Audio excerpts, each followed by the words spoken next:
예, 그러면 오늘 다 같이 에스겔서 한번 47장을 보겠습니다. 말씀 에스겔서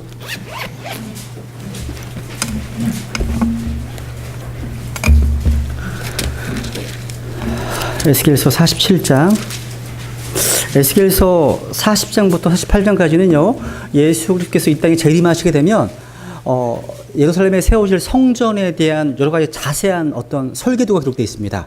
놀라운 얘기죠. 근데 47장에 보시면 여기 유명한 이제 그 치유한 물이 나옵니다. 생수가 나온다는 거죠. 47장 1절로 12절까지 하나님 앞에 봉독해 보겠습니다. 에스겔서 47장 1절부터 12절까지.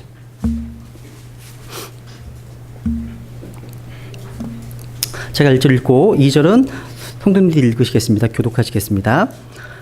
그 뒤에 그가 다시 나를 데리고 그 집의 문에 이르렀는데 보라, 그 집의 문지방 밑에서부터 물들이 나와 동쪽으로 흐르더라.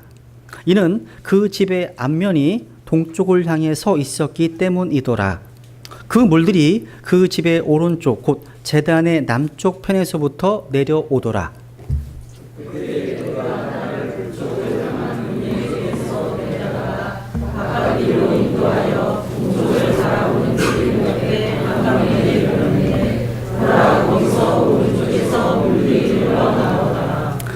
손에 줄을 가진 그 사람이 동쪽으로 나아가며 1000규빗을 측량한 뒤에 나를 데리고 그 물들을 지나가는데 그 물들이 발목에까지 이르렀더라.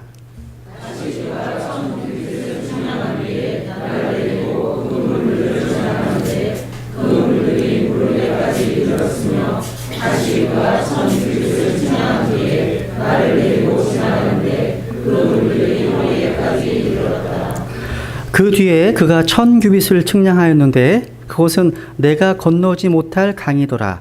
그 물들이 솟아올라 헤엄칠 물이 되고 건너지 못할 강이 되었더라.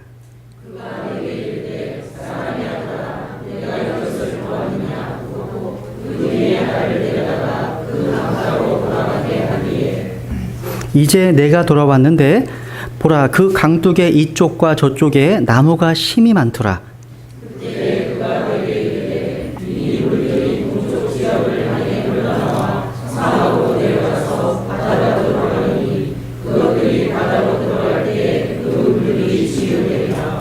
그 강들이 이르는 곳마다 살아서 움직이는 모든 것이 살고 또 물고기가 심이 많으리니 이는 이 물들이 거기에 이름으로 그것들이 치유될 것이기 때문이라. 그 강이 이르는 곳에서는 모든 것이 살리라.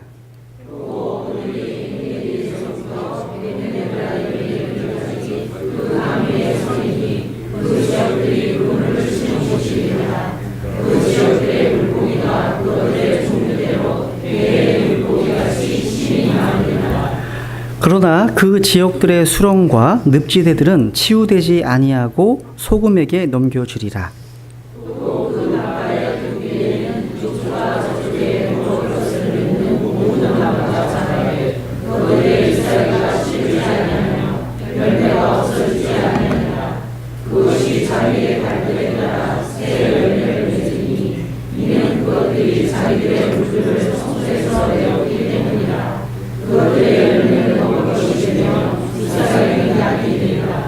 아멘. 네, 제가 기도하겠습니다. 영광과 존귀를 받으시기에 지극히 합당하신 살아계신 주 하나님, 주님께서 십자가에서 자신의 보배로운 피로 말미암아 구속하신 하나님의 백성들 이 자리에 불러 모아 주시고 주님 오시기에 너무나 가까운 이 시대를 살아가는 우리 크리스찬들이 함께 모여서 주 하나님께 영과 진리로 경배케 하시니 참으로 감사를 드립니다. 이 시간 저희들 하나님의 말씀에 집중하기 원합니다. 이 강단에서 흘러나오는 이 생수의 강이 여기 머릿속에 있는 모든 지체들의 가정과 삶에 치유가 일어나고 회복이 일어나고 부흥이 일어나는 복된 시간들을 간절히 소망합니다. 이 시간 성령으로 충만케 하여 주셔서 말씀을 증언하는 자나 듣는 자 모두가 다 하나님 앞에 서서 하나님 말씀을 마음에 간직하는 깊이 마음에 새기는 그런 복된 시간이 될 수 있도록 하나님의 영께서 자신의 손가락으로 우리 마음판에 그 말씀을 기록해 주시옵소서. 이 시간 부족한 자가 주님 말씀 증언할 때 주영으로 충만하게 채워주셔서 제 입술과 마음의 생각들을 온전히 주장하여 주시기를 간절히 주님 앞에 부탁드립니다. 이 시간 이 자리에 함께하기를 원하지만 함께하지 못한 지체들도 어디에 있든지 간에 동일한 은혜로 함께 해주시고 그 마음을 지켜주시기를 간절히 간구드립니다. 특별히 황희경제님 비장 혈관이 막혀서 지금 치료를 기다리고 있습니다. 주님께 치료하는 손길로 어루만져 주셔서 다음 주에는 건강한 모습으로 만날 수 있도록 은혜 베풀어 주시옵소서. 이 모든 말씀을 존귀하신 주 예수 그리스도 이름으로 간절히 기도드렸습니다. 아멘. 예, 오늘 이 에스겔서 47장의 이 내용은요, 이제 교리적으로 이제 예수 그리스도께서 이제 재림하십니다. 성경에는 예수 그리스도의 재림의 장소가 구체적으로 명시가 되어 있습니다. 스가랴서 14장 4절에 보시면 그날에 그날에 재림의 날입니다. 그분의 발이 예루살렘 앞 동쪽에 있는 올리브산 위에 설 것이요. 그러니까 재림하시는 장소가 예루살렘 옆에 있는 올리브산 위에 선다고 말씀하십니다. 올리브산이 거기 한가운데서 동쪽과 서쪽으로 갈라짐으로 심히 큰 골짜기가 생길 것이며 그 산의 반은 북쪽으로 그 산의 반은 남쪽으로 이동하리라. 그러니까 예수 그리스도께서 올리브산에 재림하시게 되면 올리브산 주위에 엄청난 지각변동이 있을 것이라고 예언하고 있습니다. 여러분 창세기 1장에 보시면요, 하나님께서 창조하신 그 땅은 어떤 모습이었습니까? 일대양 일대륙의 모습이었습니다. 하나의 땅과 하나의 바다였습니다. 그래서 땅이 물에서 나왔습니다. 그 땅이 한 덩어리였습니다. 제가 학교 다닐 때 그 판게아라고 해서 하나의 땅 배웠지 않습니까? 근데 이 한 덩어리였던 땅이 창세기 10장에 보시면 벨렉이라는 사람이 태어난 그 시대에 이 땅이 디바이드 나뉘어졌다고 말씀하십니다. 땅이 나뉘어졌답니다. 사실이죠, 여러분, 그죠? 지금 아이들 보는 교과서에 나옵니다. 그죠? 한 덩어리인데 갈라진 거죠. 여러분 지진이 왜 일어나는지 아십니까? 여러분 지진이 어디에서 나는지 사람들이 알았습니다. 지질학자들이요. 여러분 여기 보면 이 점을 찍은 곳이 지진이 나는 곳입니다. 점을 찍어 보니까 알았습니다. 지판의 경계선이었습니다. 그러니까 지판의 경계선은 지하자원이요 바깥으로 노출되는 곳이기 때문에 산업이 발달합니다. 그런데 치명적입니다. 왜? 지진 나면 다 죽는 겁니다. 여러분 얼마 전에 지진 났었던 일본 보세요. 일본이거든요. 이야, 끔찍하죠, 그죠?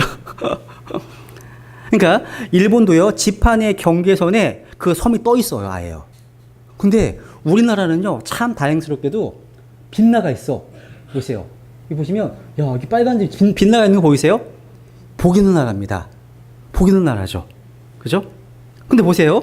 이 지진이 일어나는 곳을 잘 보면 지판의 경계선인데 하나의 땅덩어리가 갈라졌음을 입증해 주는 겁니다. 그런데 놀라운 사실이 있습니다. 여기 이스라엘입니다. 이스라엘입니다. 여러분 이스라엘은요 일본보다 더 불행한 나라라고 합니다. 일본은요 지판의 경계선에 그 섬이 떠 있잖아요. 근데 이스라엘은 잘 보시면 3대 지판의 경계선에 다 들어가 있습니다. 이거 무지 심각한 거예요. 심각한 겁니다. 지진 나면 다 죽습니다. 그러니까 어느 쪽이 흔들려도 그쪽은 흔들리는 거죠. 근데 기적입니다. 기적이 있습니다. 이스라엘은 1948년 5월 14일 독립한 이래로 지진이 일어난 적이 없습니다. 기적입니다. 기적. 하나님이 지켜주시는 겁니다. 아마 우리나라도 하나님 지켜주시는 것 같아요. 애국가 하나 잘 지어가지고 하나님이 보호하사 우리나라 만세. 이건 스님들도 부르시잖아요. 얼마나 이쁘시겠어요. 농담입니다. 어쨌거나 이렇게 3대 지판이 걸려 있습니다. 이스라엘 그 지도 자체에 보면요. 그런데 예수님이 재림하실 때 지진이 난다고 되어 있는데 어디에 나냐면요. 이스라엘 확대해 보면 사해바다가 있습니다. 사해바다 옆에가 예루살렘인데 예루살렘 옆이 바로 지판의 경계 부분입니다. 옆이요. 근데 예루살렘 옆이 어떤 산이라고 할까요? 올리브산입니다. 올리브산이에요. 그러니까 예수님이 올리브산에 재림한다고 성경은 예언하고 있는데 예수님이 재림하시면 올리브산이요 동서로 갈라진다고 성경은 예언하고 있습니다. 놀라운 얘기입니다. 지금 이게요. 왜? 그 밑에가 지판의 경계선이기 때문입니다. 그래서 여러분 이런 이제 고고학 잡지를 보시면요, 이스라엘은 관광지로 이제 많이 사람들이 방문하잖아요. 그죠? 근데 이스라엘 올리브산에 올라가게 되면 예루살렘 그 뷰가 다 보여요, 한눈에. 전망이 너무 좋습니다. 관광지수는 최고예요. 전망이 제일 좋기 때문에. 그런데 호텔이 없습니다. 호텔이 없어요. 호텔역을 안 내줍니다. 왜? 지판의 경계선이기 때문에 거기다 호텔 지면 다 죽습니다. 그래서 안 내주는 거예요. 지진 나면. 성경은 수천 년 전에 지금 예수님께서 올리브산에 재림하신다고 되어 있는데 올리브산이 또 동서로 갈라진다고 예언되어 있는데 놀랍게도 그 지판이 올리브산 밑으로 지나고 있다는 겁니다. 여러분, 그날 이제 어마어마한 지진이 일어나서 올리브산을 나눌 겁니다. 그러면 예루살렘 성전에서 생수가 흘러나와서 지중해와 사해로 들어가서 죽어있는 바다를 치유할 것이라고 예언하고 있습니다. 요엘서 3장 18절에 보시면 그날에는 산들이 새 포도즙을 떨어뜨리고 작은 산들이 젖을 흘리며 유다의 모든 강에 물이 흐르고 주의 집에서 샘이 나와 시딤 골짜기에 물을 내리로다. 지금 물이 흐른다고 되어 있죠. 또 그날에 생수가 예루살렘에서 나가되 그곳에 반은 앞바다로 그곳에 반은 뒤바다로 하나는 지중해 하나는 사해바다입니다. 여러분도 요리 그러하리라 예언되어 있습니다. 여러분, 지금은 사해바다 가보셨습니까? 사해바다에 매장되어 있는 엄청난 광물, 이게 프랑스, 미국 이런 여러 나라를 합친 그런 그 부보다 훨씬 크답니다. 사해바다는 여러분 보셨을 거야 아마요. 거기는 누워있어도 그냥 붕붕 뜹니다. 염도가 높아가지고요. 그 사해바다는요, 그 염도가 높기 때문에요, 물고기가 살지 않는 죽어있는 바다입니다. 그래서 데드시입니다. 사해. 근데 예수 그리스도께 재림하시게 되면 그곳에 수많은 물고기들이 번식하게 된다고 예언하고 있습니다. 그래서 거기서요, 어부들이 낚시할 것이라고 말씀하고 있습니다. 그 예언은 문자 그대로 이루어질 것입니다. 이것이 여러분 성경의 교리적 적용이에요. 이 교리가 먼저예요. 이 교리를 마음에 두시면서 오늘 제가 영적으로 이 말씀을 한번 우리에게 뭐라고 말씀하시는지 한번 살펴보려고 합니다. 이 에스겔 47장 본문은요, 복음을 통해서 역사하시는 성령님을 아름답게 보여주고 있습니다. 여러분, 성전의 동쪽 문, 그 문지방 아래에서 나오는 이 물은요, 문자 그대로 물입니다. 물입니다. 근데 예표로서는 성령님을 나타내는 그림입니다. 이 강이 흘러간 죽음의 바다 사해는요, 치유되어서 생명력이 소생됩니다. 다 살아납니다. 그래서 성소에서 나온 물이요, 사해로 들어갈 때 그 바다가 치유되어서 생명력을 갖게 된다는 것은요, 천연왕국 시대에 실질적으로 일어날 미래 역사적 사실입니다. 또 이 사실은요, 이 말씀은 사해 바다처럼 범법과 죄들 가운데 죽었던 영이 그리스도의 복음을 듣고 성령님으로 다시 태어나는 것에 대한 영적 적용도 할 수 있습니다. 여러분, 이 땅에 예수 그리스도께서 오셔서 하신 일은 생수를 주시는 일이었습니다. 여러분, 목마른 사마리아 여인에게 주님께서는 생수를 말씀하셨습니다. 예수님 만난 그 여인은요, 남편이 5이나 있었지만 결코 만족하지 못했던 여인이었습니다. 사랑에 목말랐던 여인이었습니다. 그 여인에게 예수님은 생수를 약속하셨습니다. 한번 읽어볼까요? 요한복음 14절 시작. 누구든지 내가 주는 물을 마시는 자는 결코 목마르지 아니하리니 내가 줄 물은 그 사람 속에서 솟아나는 우물이 되어 용존하는 생명에 이르게 하리라 하시니라. 예수님이 주신 이 생수를 마신 사마리아 여인은요, 삶이 변화되었습니다. 이 여인은요, 자신의 동네로 들어가서 이제 예수님을 증거하는 전도자가 되었습니다. 예수님이 구하는 자에게 주시는 이 생수가 뭐냐면 바로 성령의 생수입니다. 따라해보세요. 성령의 생수. 요한복음 7장 같이 읽어보겠습니다. 시작. 마지막 날 곧 명절의 그 큰 날에 예수님께서 서서 외쳐 이르시되 누구든지 목마르거든 내게로 와서 마시라. 나를 믿는 자는 성경 기록이 말한 것 같이 그의 배에서 생수의 강들이 흘러나오니라 하시니라. 이것은 뭐라고 그 다음 절에 보시면 이거 뭐냐면 이 생수강이 뭐냐면 자기를 믿는 자들이 받을 성령을 이렇게 말씀하신 것을 이렇게 말씀하십니다. 그 다음에 보시면 그래서 우리가 이 성령님의 생수를 마시기 위해서는 우리가 해야 할 일이 뭡니까? 예수 그리스도께로 나와 성령님의 생수를 구하는 겁니다. 하나님은요 구하는 자에게 생수를 주십니다.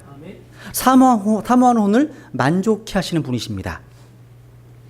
오늘 이 본문을 통해서요 주의 전에서 흘러나오는 이 생수의 강 임하는 곳마다 죽어있던 것들이 살아나고 죽어있던 바다가 치유되고 수많은 물고기들이 뛰어노는 모습들, 또 이 강가 주변에는요 수많은 나무들이 열매를 맺고 잎사귀가 치료약이 되는 모습을 보면서 우리의 가정의 모습과 교회의 모습이 성령님의 역사로 이렇게 되기를 간절히 소망하면서 준비했습니다.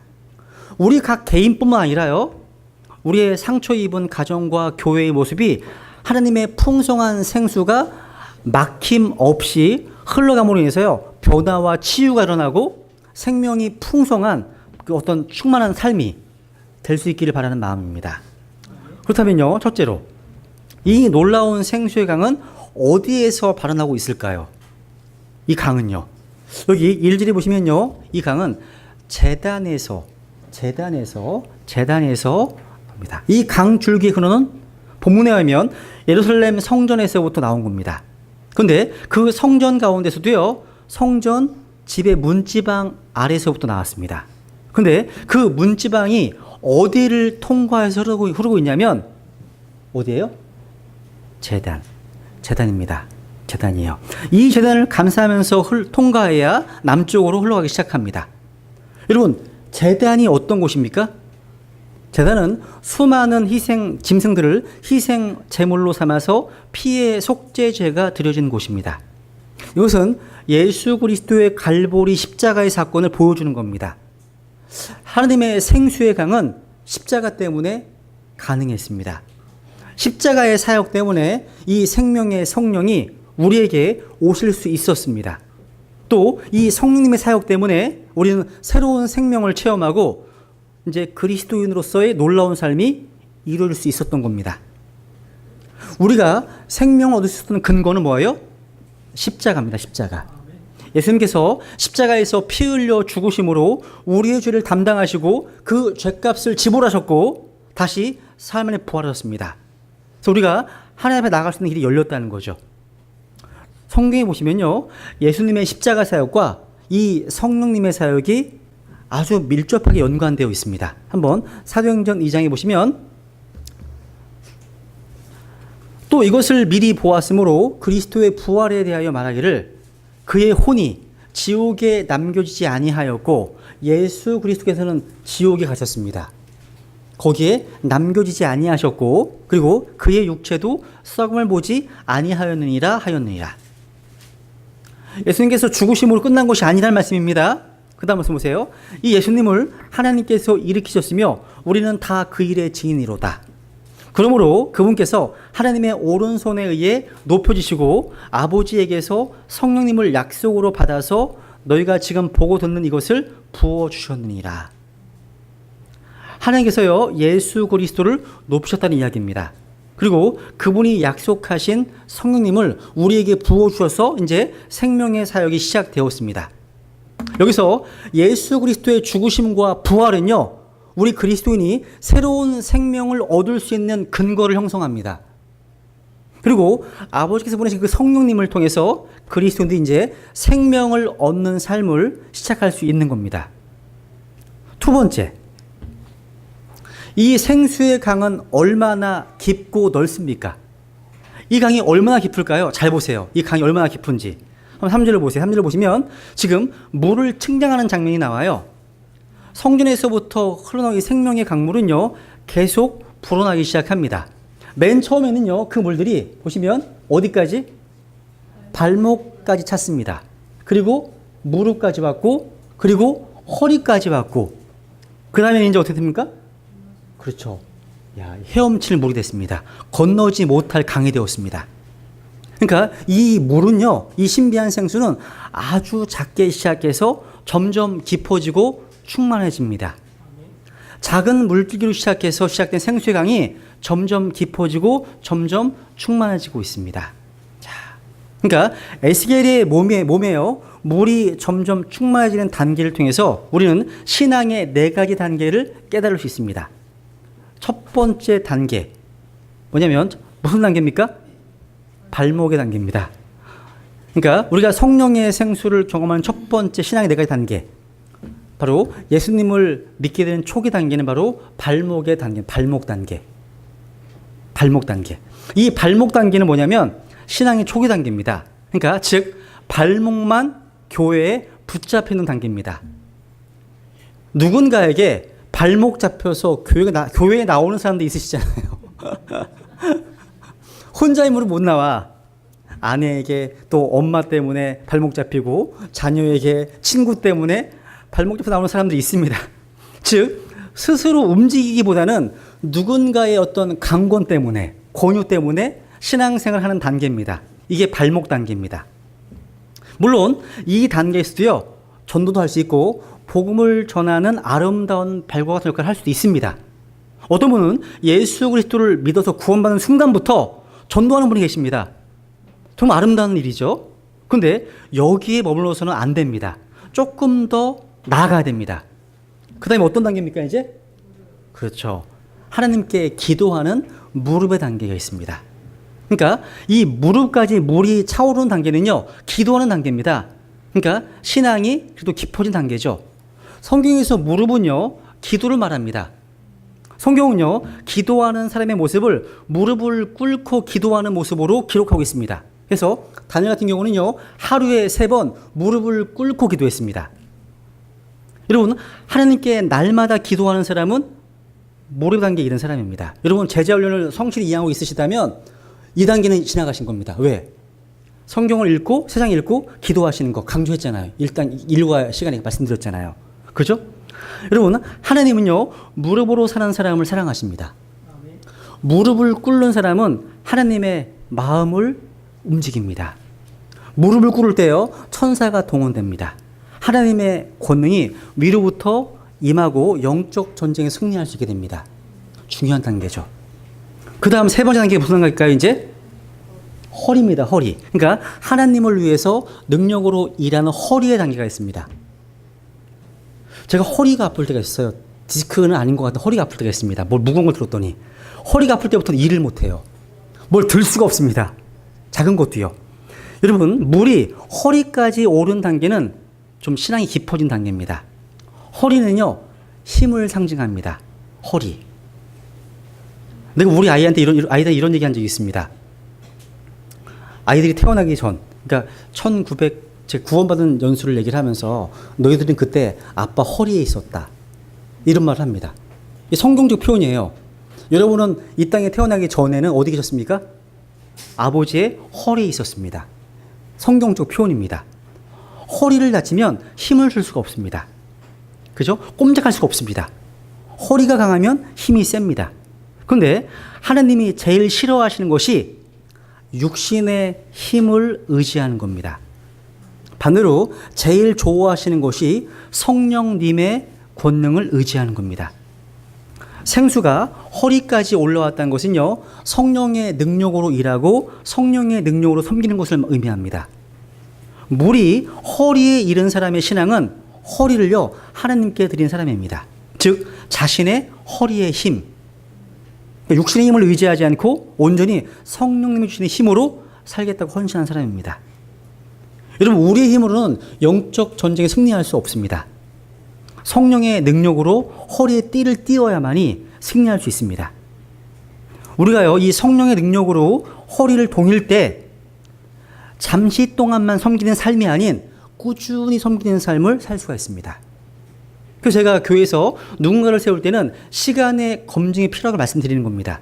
이 사람이 오랜 시간 동안 검증이 되었는지. 그러니까 잠시는 일할 수 있어요. 잠시는 섬길 수 있습니다. 근데 꾸준히 할 수 있는지. 꾸준히 할 수 있는지. 성령 충만한 사람은요, 그 허리에 수건을 두게 됩니다. 수건을 두게 됩니다. 성령의 능력을 받으면 섬기는 삶을 살게 됩니다. 섬기기 위해서는요, 힘이 필요하잖아요. 육신의 힘으로 섬길 때는요, 잠깐 동안 할 수 있지만 지속적으로는 안 됩니다. 성령의 힘으로 할 때 기쁨으로 섬길 수 있습니다. 그 다음에 이제 어떤 단계예요, 이제? 이제 완전히 하나님을 위해 온전히 헌신하는 온몸의 단계가 있습니다. 이것을 이제 헌물로 말하면 태우는 헌물, 번제 헌물입니다. 그러니까 신앙의 마지막 단계는 바로 성령의 강이 온몸, 그리고 머리까지 충만해지는 겁니다. 이 단계는 성령 충만의 단계입니다. 성령님이 우리의 마음과 생각까지 주관하시는 단계입니다. 육신적인 생각을 버리고 영적인 생각을 하는 단계입니다. 우리의 생각이 성령님의 인도하심을 따라서 이제 모든 이론과 생각을 그리스도께로 사로잡아 오는 그런 단계입니다. 이 단계에서 우리의 삶은요, 온전히 하나님 앞에 잠기게 됩니다. 하나님의 충만한 임재 안에서 그분의 영광을 바라보며 기뻐하게 됩니다. 그래서 말이나 일이나 무슨 일을 하든지 간에 예수님의 이름으로 성령님의 능력을 따라 하게 됩니다. 그래서 성령 열매가 자연스럽게 맺히게 됩니다. 이것이 바로 사도 바울이 말한 성령 충만의 단계입니다. 말씀으로 충만해지고 하나님의 은혜로 충만한 단계 속에 들어가게 되는 겁니다. 바로 이것은 예수님을 닮은 단계예요. 닮은 단계. 우리 이 단계를 사모하고 살아야 됩니다. 여러분은 어느 단계십니까? 발목이십니까? 무릎이십니까? 허리십니까? 아니면 나는 없고 오직 그리스도만 있는 단계십니까? 이 생수의 은혜는요, 처음에는 아주 작게 시작됩니다. 그러다가 점점 깊고 충만해집니다. 하나님은 우리를 이런 깊은 바다로 초청하십니다. 깊은 은혜의 바다 속으로 들어가라고 하십니다. 발목만 적시지 말고 발목에서 무릎으로, 무릎에서 허리로, 허리에서 가슴과 머리의 단계에 이르도록 하라고 말씀하시는 겁니다. 온 몸이요. 여러분, 제가 성경의 표현을 좀 몇 개 인용해 보겠습니다. 여기 나오는 표현 중에 반복되는 표현이 있습니다. 내가 온 것은 양들이 생명을 얻게 하고 또 생명을 더욱 풍성히 얻게 하려 함이라. 또 그분의 선하심과 관대하심과 오래 참으심의 풍성함, 또 자신의 영광의 풍성함, 또 오 깊도다 하나님의 지혜와 지식의 부요함이요. 그분의 판단들은 헤아릴 수 없으며 그분의 길들은 찾지 못할 것이로다. 그분의 풍성한 은혜, 또 성도들 안에 있는 그분의 상속 유업의 영광이 얼마나 풍성하며, 또 자신의 은혜의 지극히 풍성함, 또 헤아릴 수도 없는 그리스도의 부요함, 그분의 위대하심은 헤아릴 수 없도다. 이루 말할 수 없는 하나님의 선물, 이루 말할 수 없고 영광으로 가득한 기쁨으로 기뻐하나니. 뭐가 자꾸 보이세요? 풍성함, 부요함, 또 헤아릴 수 없는, 이런 게 반복되어 있지 않습니까? 이게 마지막 단계의 모습이에요. 이게요. 이런 말이 나와요. 그러니까 여러분, 그리스도의 생명은 우리가 겨우 접촉만 할 정도의 어떤 그런 맛만 볼 정도의 얕은 물이 아니에요. 헤엄쳐야만 될 물입니다. 우리를 잠기게 하는 물입니다. 능히 잠기게 하는 물입니다. 넘치는 강이란 말이에요. 여러분, 말씀의 강에 푹 잠겨 계십니까? 제가 구원받고 나서요, 고시 공부를 하다가 구원을 받았잖아요, 제가요. 그래서 도서관에서 이제 그때 초창기 때는 말씀이 많이 잠겨 있습니다. 하루에 10시간 이상씩이요. 근데 이제 밤 늦게 도서관에서 나올 때 육신이 막 핑핑 돌아 어지러워요. 하도 성경을 찾았더니 관주를 다 찾아봤거든요. 근데 뭐가 느껴지냐면, 그렇게 풍성한 말씀을 지금 먹고 잠겨있음에도 불구하고 제 느낌에는 이 성경이라는 거대한 바다 가운데서 그냥 바가지 한 모금 떠먹은 기분이에요. 어마어마한 그런 강이 있는데 나는 조금밖에 맛보지 못한 것 같은 거예요. 그게 이 하나님의 말씀의 풍성한 강이라는 거죠. 이게 말씀에 헤아릴 수 없는 하나님의 부요하심입니다. 근데 오늘날 거듭난 그리스도인들 가운데 얼마나 많은 크리스찬들이 예수 그리스도를 자신의 구주로 영접해서 구원을 받기만 하고 더 이상 신앙의 진전이나 성장이 없는 삶을 사는지 모릅니다. 신앙의 도약이 더 이상 없습니다. 주님께서는요, 우리가 영생 얻을 뿐만 아니라 우리가 이 풍성한 강 속에 잠겨서 주님과 더불어서 교제할 수 있도록 놀라운 삶을 준비해 주셨음에도 불구하고 우리는 그 은혜의 강 속에 그냥 발목만 잠기하고 있습니다. 우리 주님은요, 좀 더 깊이 있는 삶을 원하시는 겁니다. 만약 우리가요, 여기 있는 모든 분들이 자기의 온몸을 그 강 속에 담그고 그 속에서 헤엄치면서 하느님의 생명의 깊이를 맛본다면 우리 삶이 얼마나 달라질까요? 정말 풍성한 교회가 될 겁니다. 정말 좋은 교회가 될 겁니다. 하나님께서 우리를 위해서 예비하신 더욱 풍성하고 더욱 깊은 삶이 예비되어 있음에 불구하고요, 우리의 신앙의 정도라고 하는 것이 겨우 발목만 적시는 자리에서 머뭇거리고 있는 것은 아닙니까? 여러분은 어디까지 오셨다고 생각하십니까? 구원받은 것은 틀림없으십니까? 예수 그리스도를 나의 구주와 주님으로 믿고 고백하는 데는 이의가 없으십니까? 근데 킹제임스 성경을 믿는다고 하면서 건전한 교리를 많이 배워서 많이 알고는 있지만 여전히 자신의 삶이 창백하고 메말라 있지 않으십니까? 그게 신앙의 전부라고 생각하십니까? 우리는요, 우리가 들어갈 수 있는 더욱 깊이 있는 삶이 예비되어 있음에 불구하고요, 그 깊은 곳으로 나아가지 못하고 하나님의 풍성을 맛보지 못하고 신앙생활의 그냥 표면적인 부분에만 머물러 있는지도 모릅니다. 우리 말씀을 통해서 우리의 신앙의 모습을 한번 돌이켜봤으면 좋겠습니다. 이 모자람이 없는 강, 이 풍성한 깊은 은혜 속에서 우리는 계속해서 하나님의 은혜를 길어낼 수 있습니다. 주님이 예비하신 강은요, 언제나 풍성한 강입니다. 풍성한 강. 그 풍성함과 깊음 속에서 얼마든지 잠길 수 있는 그 무한한 물입니다. 이런 깊이가 있다는 거예요. 혹시 여러분이요, 이렇게 하나님께서는 풍성한 은혜를 준비하시는 불구하고요, 우리가 메마른 삶을 살고 있다면 그게 무엇 때문인지 아십니까? 무엇 때문일까요? 성령님의 인도를 따르지 않기 때문입니다. 다른 말로 하면 이 생수가 흐르는 곳에 내가 있지 않기 때문입니다. 그 메마를 수밖에 없죠. 생수가 흐르는 곳에 있어야만 발목, 허리 다 잠길 수 있잖아요. 거기 없으면 메마를 수밖에 없습니다. 여러분이 성령님을 따르고 계시다면 여러분은 성령님이 증언하시는 예수 그리스도를 알아가게 되고 그분을 더 사랑하게 되고 그분을 더 사모하게 될 것입니다. 그렇다면 여러분, 이 생수의 강이 어디로 흐르고 있습니까? 생수의 강이요. 보세요.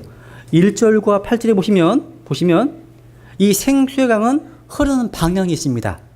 came down, go down. 지금 이 생수의 강은 어디로 흐르고 있습니까? 아래로 흐르고 있다는 겁니다. 사막으로, 또 사해 바다를 향해서. 여러분, 물은 겸손합니다. 물은 항상 위에서 아래로 흐릅니다. 물은요, 낮은 곳을 사랑합니다. 낮은 곳을 향해 흐릅니다. 물은요, 흘러 내려갑니다. 위에서 아래로. 여러분, 위에서 아래로 내려가는 물 같으신 분이 하나님이십니다. 예수님은 하늘 왕자를 버리시고 이 땅에 내려오셨습니다. 자신을 낮추셨습니다. 구유에서 태어나셨고 십자가에 자신을 낮추셨습니다. 그런데 높은 곳을 좋아하는 자가 있습니다. 누구예요? 마귀는 높은 곳을 좋아합니다. 높은 곳을 유혹합니다. 마태복음 4장에 보시면요, 5절, 8절, 9절에 보시면 마귀가 예수님을 유혹한 위치는 모두 높은 곳이었습니다. 그렇기 때문에 여러분, 높은 곳을 탐하지 마십시오. 가장 위험한 곳입니다. 교만은 멸망을 초래합니다. 자신을 낮추면 살지만 스스로를 높이면 패망합니다. 하나님은 교만한 자를 대적하시고 겸손한 자에게 은혜를 주십니다. 잠언 22장에 보시면요, 겸손함과 주를 두려움으로 말미암아 재물과 명예와 생명이 있다 말씀하십니다. 교만하면 다 잃게 됩니다. 아무리 열심히 세운 것도요, 한순간에 무너지게 됩니다. 교만한 사람은 자족할 줄 모릅니다. 더 많은 것을 요구합니다. 다 잃어버리게 됩니다. 근데 겸손하면 모든 것이 회복됩니다. 야고보서 4장에 볼까요, 한번?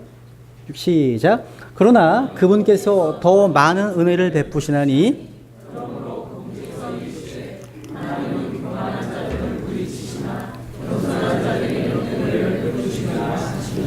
주의 눈앞에서 스스로 겸손하라. 그리하면 그분께서 너희를 높이시리라. 또 보세요. 너희 젊은 사람들아 이와 같이 장로에게 복종하고 참으로 너희가 다 서로에게 복종하며 겸손으로 옷 입으라. 하나님께서 교만한 자는 물리치시고 겸손한 자에게 은혜를 주시니라. 그러므로 하나님의 강한 손 밑에서 스스로 겸손하라. 그리하면 정하신 때에 그분께서 너희를 높이시리라. 자신을 조금만 낮추면 안전해집니다. 낮은 데는 사람은 넘어질 염려가 없어요. 지금도 기억나는 게요. 제가 이제 훈련 받을 때 우리는 이제 공군 사관 그 후보생 훈련은 뭐냐면 처음부터까지 다 뛰어야 됩니다. 이게 없어요. 처음부터 다 뛰는 거거든요. 근데 올라갈 때는 사고가 없었습니다. 근데 위에서 내려올 때는 사고가 있어요. 넘어지면 위험하거든요. 그러니까 아래에 있는 곳이 안전합니다. 그래서 여러분 조금만 낮추면 감사가 넘치고 행복해집니다. 그래서 겸손보다 좋은 게 없어요. 우리가 생수의 강이라고 하는 풍성한 은혜를 맛보지 못하는 것은 여러분의 마음이 겸손하지 않기 때문입니다. 높은 곳을 향해 있기 때문입니다. 그렇게 되면 어떠한 치유도, 회복도, 열매도, 생명도 경험하지 못하게 됩니다. 메마른 삶을 살게 됩니다. 하나님은요, 생수의 생수의 강은 사막을 옥토로 바꾸어 놓았습니다. 여러분의 지금 속이요, 여러분의 심령이 사막처럼 말라 있자면, 메마른 땅과 같이 되어 있다면 그 생수의 은혜가 필요한 겁니다. 하나님은 지금도 목마른 자를 부르십니다.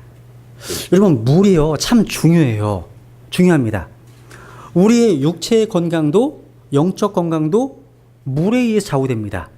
여러분, 죽은 물을 마시지 않도록 주의하십시오. 썩은 물을 마시지 않도록 조심하십시오.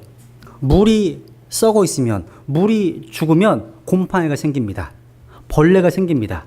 썩은 물은 독이 됩니다. 그 물을 마시면 병이 걸립니다. 잘못하면 생명도 잃게 됩니다. 그런데 하느님의 순수한 생수를 마시면 너무 새로워집니다. 생수가 임하면 시들어가는 것이 다 소생합니다. 물 잘 마시면 또 병도 치유된다고 그러잖아요. 그래서 우리는 생수를 사모해야 됩니다. 성령의 생수를 날마다 사모해야 됩니다. 이 생수가요, 우리 안에 흐르게 해야 됩니다. 이 생수가요, 우리가 섬기는 교회와 가정에 아무 막힘 없이 흐르게 해야 됩니다. 우리의 교제가 바로 이런 모습이라면 얼마나 아름답겠습니까? 서로가 서로에게 이 생수를 전달하고 흐르게 합니다. 그러면 영적으로 회복이 되고 축복이 되고 풍성한 은혜를 경험하게 된다는 겁니다. 그러려면 자신을 낮추어야 됩니다. 자신을 제단에, 십자가에 처리해야 됩니다. 성령님께서 우리를 통제하시기 위해서는요, 자신의 자아를 죽음에 넘겨야 됩니다. 내가 그리스도 십자가에 못 박혀 있다는 진리의 말씀을 사실로 믿고 죽은 자로 여기고 하나님께 자신을 드리면 얼마나 아름다운 삶이 되겠습니까? 이게요. 아까 이 생수는 어디서 나왔다고요? 근원이 제단에서, 죽음의 장소입니다. 여러분, 우리가 이곳에 왜 모이셨죠? 단순한 사교 모임을 위해서? 아니면 무슨 친목 도모를 위해서 모였습니까? 아닙니다. 이 모임에 생수가 흐르기 때문입니다. 여러분, 왜 강단이 중요하고 강단에서 말씀 전하는 게 중요할까요? 그 이유는 강단에서 이 생명의 어떤 생수가, 성령의 생수가 말씀을 통해서 흘러나가기 때문입니다. 우리는 물이 고이지 않도록 해야 됩니다. 물이 고이면 어떻게 되죠? 썩습니다. 여러분이 받은 은혜가 있다면 유통하십시오. 우리 모두가 다 하나님의 유통업자예요. 저도 유통업자입니다. 제가 일주일 동안 제가 들었고 받았고 보았고 경험했던 것들을 유통하고 있잖아요. 우리 모두가 유통업자라는 사실입니다. 물이 고이지 않도록 해야 한다는 거죠. 물이 고이면 썩습니다. 물은 끊임없이 이곳저곳으로 흘러가 됩니다. 그래서 교회 안에는 잘못된 물이 들어오지 않도록 조심해야 됩니다. 그러니까 제단에서 나온 물이 아닌, 즉 자신의 자아가 십자가로 처리되지 않은 채 나온 물은 변질된 겁니다. 여러분, 하나님의 말씀에 생수가 있어요. 있습니다. 이 생수를 전달하는 도구, 수도관이 있습니다. 관. 수도관이 녹슬어 있으면 그 생수도 녹물이 나옵니다. 그러니까 설교는 다른 게 아닙니다. 인격을 통해서 전파되는 진리가 설교입니다. 여러분이 하나의 도관이 다 수도관입니다. 그러니까 내 자신이 자아가 처리되지 않고 말씀을 하다 보면 이게 녹물이 나올 수 있다는 거죠. 중요한 겁니다, 여러분. 그래서 영적 우월의식, 자아가 처리되지 않은 채 교만, 나쁜 태도, 여기서 나오는 물은 변질된 겁니다. 그 성경에서는요, 하나님을 두려워하는 가운데 거룩함을 완전히 이루어 육과 영의 모든 더러움에서 우리 자신을 깨끗하게 하자. 육과 영의 더러움, 영도 더러움이 있어요. 영도요. 여러분의 태도, 자세, 더러울 수 있습니다. 거만한 영, 교만한 영, 영의 더러움입니다. 그래서 잘못된 물이 들어오면 교회가 어려워지고요. 교회에 오는 사람들이 병들게 됩니다. 그래서 우리는 이 좋은 물이 계속 흐르게 해야 합니다. 이 성령의 생수가 흘러 넘치게 해야 됩니다. 하나님의 집은요, 살찐 것으로 풍족해야 됩니다. 교회는 충만한 곳이고 풍족한 곳입니다. 넘치는 곳입니다. 이 교회는 주의 기쁨의 강수가 흐르는 곳입니다. 그래서 이 모임이 병들지 않도록, 이 모임에 말씀의 생수가 흐르고 보혈의 생수가 흐르고 성령의 생수가 흐르도록 해야 합니다. 우리가요, 하나님의 말씀을 손에 가지고 있지만 제단을 통과해서 생수가 흘러나오지 않는다면 열매가 빈약할 수밖에 없습니다. 그래서 바울이 이런 말씀을 했죠. 같이 읽어보겠습니다. 시작. 우리가 항상 주 예수님의 죽으심을 몸에 짊어짐은 예수님의 생명 또한 우리 몸에 나타나게 하려 함이라.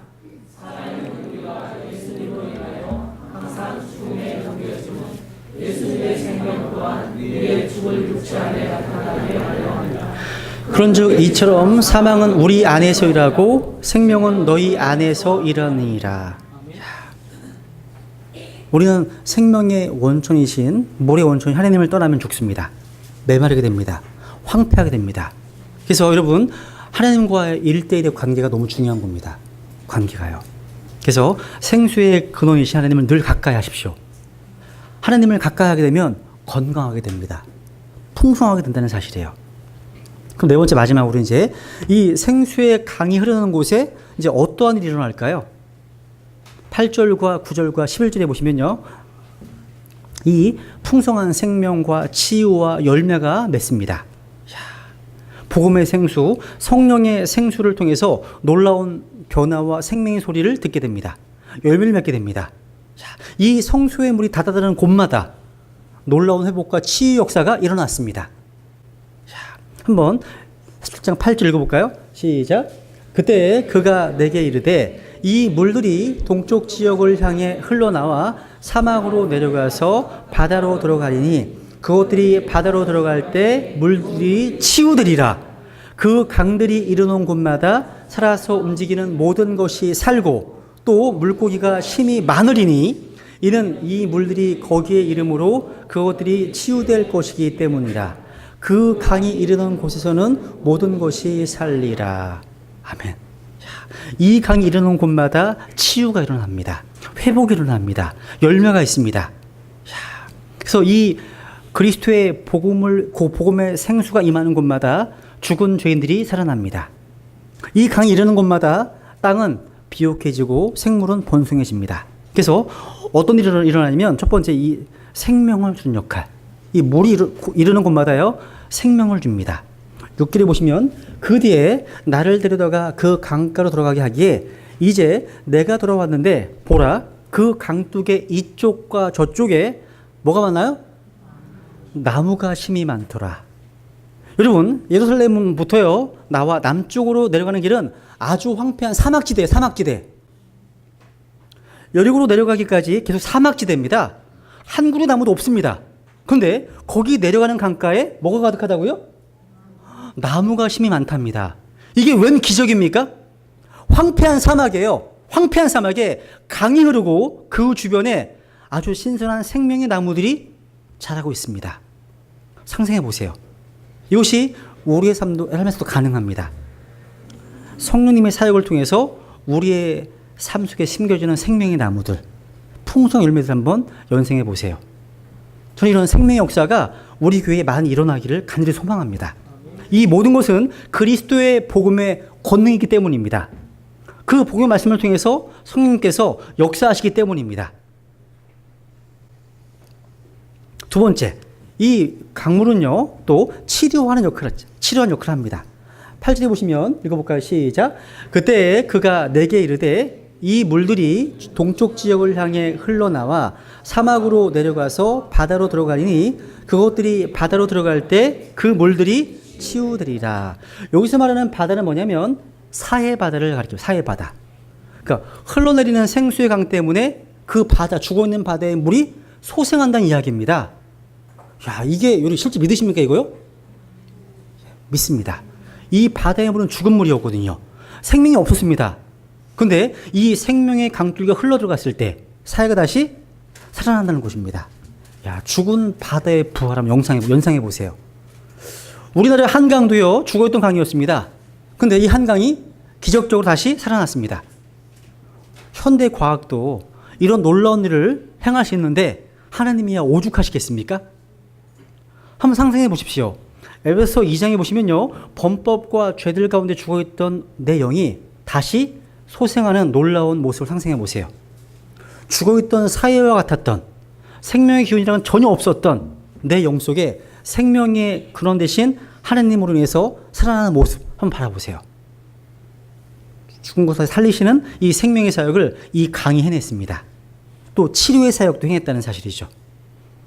사해바다는 죽은 바다입니다. 그렇죠? 물이 죽어서 거기 물고기가 있어 없어요? 없습니다. 여러분 생각해 보세요. 사해바다에 죽은 이유가 뭘까요? 왜 물이 죽었을까요? 예? 고여 있어서. 그렇습니다. 그러니까 물이요, 들어오기만 하고 밖으로 나가지 않기 때문입니다. 죽은 바다예요. 사해는요, 갈릴리 바다에서 흘러내리는 물을 받습니다. 근데 그 물을요, 다른 곳으로 내주질 않습니다. 사해는요, 클로스트, 막힌 바다입니다. 물은 멈추면 병이 생깁니다. 흐름이 끊기면 병이 듭니다. 반면에 갈릴리 바다는 고기가 살아있습니다. 왜? 물을 받아들이고 또 흘러내리기 때문입니다. 받아들이고 내보내는 시스템은 좋은 시스템입니다. 이게 균형이 중요한 거예요. 여러분, 교회에 모이시잖아요. 모이는 교회가 있고 또 말씀으로 또 예배로 무장해서 흩어지는 교회가 있어야 됩니다. 그죠? 또 교회로 와 보라 커맨시 초청하기도 하지만 가라는 명령도 있습니다. 그죠? 그러니까 이런 균형이 필요한 거예요. 받아들이고 내보내는 시스템. 사회는 받기만 하고 주지를 않습니다. 그래서 물이 병들고 죽게 된 겁니다. 사회는 물을 가지고 있지만 살리는 물이 아니라 오히려 병들게 하는 물이라는 사실입니다. 하나님은 죽은 바다를 치유하시기 위해서 사해에 생수를 보내십니다. 사해에 생수를 보내시니까 물이 치유가 됩니다. 저 이게 무슨 생각이 나는지 아십니까? 이 말씀 보면서 제가요. 혹시 그 동종요법이라고 아십니까? 지금 물이 물을 치유하고 있죠. 저희 어머니께서 이제 암 투병하실 때요, 이제 말기가 되시니까 무척 힘들어 하시더라고요.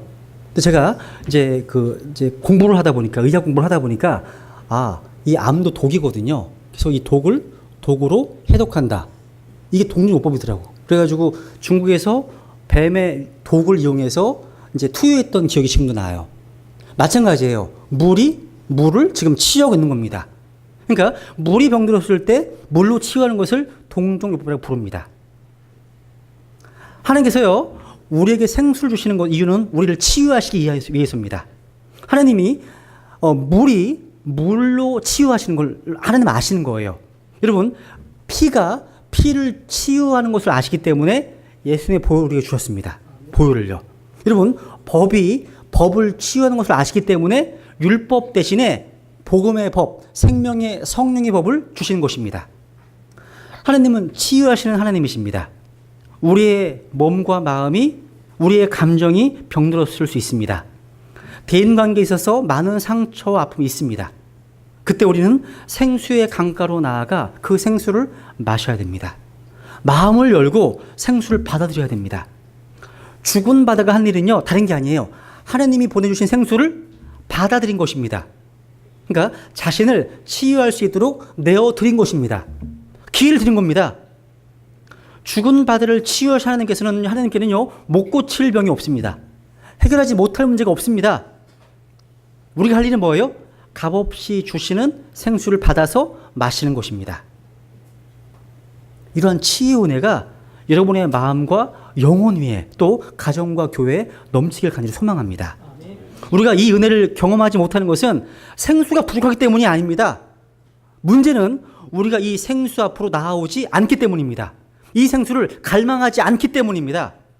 흐름이 막혀서 사역이 병든 것처럼 교회도요, 뭔가 흐름이 막히면 병이 듭니다. 구원받은 성도들끼리 교제의 흐름이 막히면 병이 됩니다. 그리스도의 몸된 교회에서 십자가의 보혈이 계속해서 순환하지 않으면 그 부인은 죽게 됩니다. 순환해야 됩니다. 흘러야 됩니다. 성령의 생수가, 보혈의 생수가 흘러야 됩니다. 받기만 하고 주지 않으면 병이 생깁니다. 사회처럼. 교회가 할 일은 뭐냐면 성령님을 사모하고 갈망하는 겁니다. 그 성령 생수를 충만히 받아들이는 겁니다. 이것을 부흥이라고 합니다. 부흥. 이게 부흥입니다. 부흥이 임할 때에 교회가 소생합니다. 교회가 새롭게 되고 충만해집니다. 바다에 고기가 살듯 영혼이 살게 됩니다. 수많은 혼들을 살게 됩니다. 그래서 이 치유받은 교회가 수많은 혼들을 건지고 수많은 교회들을 치유하게 됩니다. 그리고 세 번째, 이 생수의 역사는요, 열매를 맺게 하는 역할을 합니다. 그래서 또 그 강가의 뚝 위에는요, 이쪽과 저쪽에 먹을 것을 맺는 모든 나무가 자라되 그것들의 잎사귀가 시들지 아니하며 열매가 없어지지 아니하리라. 그것이 자기의 달들에 따라 새 열매를 맺으리니 이는 그것들이 자기들의 물들을 성소에서 내었기 때문이라. 그것들의 열매는 먹을 것이 되며 잎사귀는 약이 되리라. 약이 되리라. 그러니까 나무가 자라서 끊임없이 열매를 맺는 이유가 뭐예요? 그 물이 성소에서 나왔기 때문입니다. 성경 말씀하시잖아요. 성소에서 그 물이 나왔기 때문에. 그러니까 나무가요, 어디에 심겨졌느냐에 따라서 그 미래가 결정됩니다.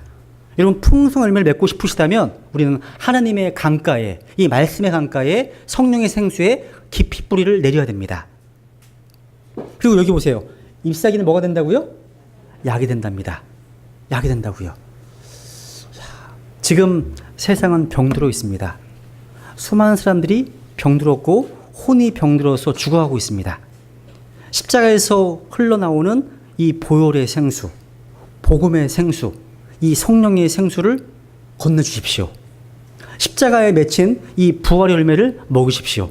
이 십자가 잎사귀를 가지고 약을 만들어서 주십시오. 그러면 놀라운 치유를 경험하게 될 것입니다. 다 기도하시겠습니다.